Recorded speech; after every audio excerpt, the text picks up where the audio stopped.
সম্মানিত ভিউয়ার্স, আসসালামু আলাইকুম। মোটো টিপস ৭১ এর পক্ষ থেকে আপনাদের জানাই স্বাগতম। আজকে আপনাদের ছবিতে যে গাড়িটা দেখতে পাচ্ছেন, হিরো ইগনিটর। এই গাড়িটার মূল প্রবলেম হচ্ছে সামনে থেকে বিকট আওয়াজ হচ্ছে এবং ফর্কের থেকে তেল লিক করতেছে, যার কারণে গাড়ির ব্যালেন্স হারিয়ে গেছে, সামনে থেকে খটখট আওয়াজ আসছে। এটা কেন হয়, কি কারণে হয়, এর সমাধান কি, তারই বিস্তারিত আজকের আমরা এই ভিডিওতে আলোচনা করব। তার আগে আপনাদের একটি কথা বলে রাখি, আমাদের এই চ্যানেলে আপনারা নতুন হয়ে থাকলে অবশ্যই সাবস্ক্রাইব করে দেবেন, আর যারা সাবস্ক্রাইব করেছেন তাদেরকে অসংখ্য ধন্যবাদ।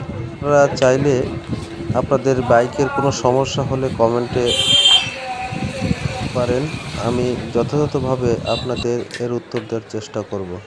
আশা করছি আপনারা পুরো ভিডিওটা দেখবেন, আমাদের সাথেই থাকবেন। চলুন তাহলে আমরা পরের ভিডিও। বন্ধুরা, আমাদের অবশেষে ফর্কের রডগুলো সম্পূর্ণ খোলা হয়ে গেল। এগুলো সুন্দর করে পরিষ্কার করে আমরা সেট করব এখন। আপনারা আমাদের সাথে থাকবেন, আর আপনাদের বাইকের যদি কোনো সমস্যা থাকে সেগুলো কমেন্টে জানাবেন, আমরা কমেন্টে রিপ্লাই দেওয়ার চেষ্টা করব।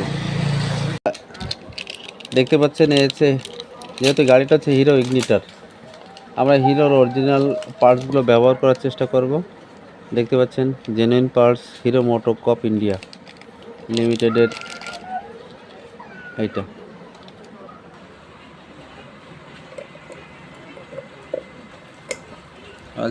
এরপরে একটা অতি গুরুত্বপূর্ণ একটা বিষয় বহন করে, কারণ কি, কর্কের কারণে এর ভিতরে ধুলাবালিগুলো যেতে পারে না, যার কারণে রডটা অনেক টেকসই হয়। কর্কের অয়েল সিলের কাজ শেষ, সুন্দর করে লাগিয়ে নিলাম।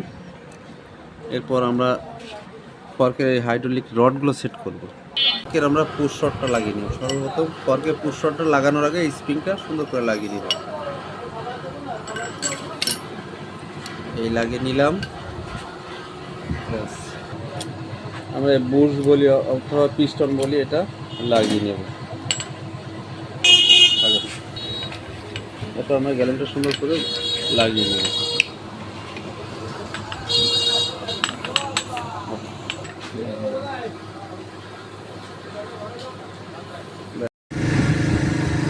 তেল দেবো, তেল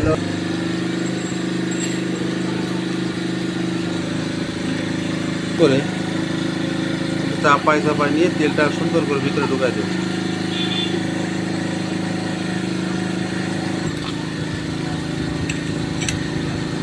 এটা ক্লিপ দিয়ে কষানোটা দেয় ওই পাশে ক্লিয়ার।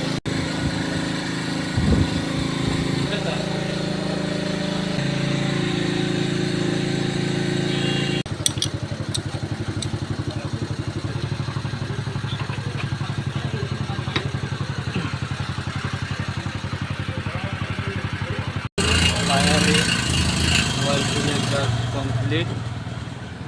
এখানে তেল নাই।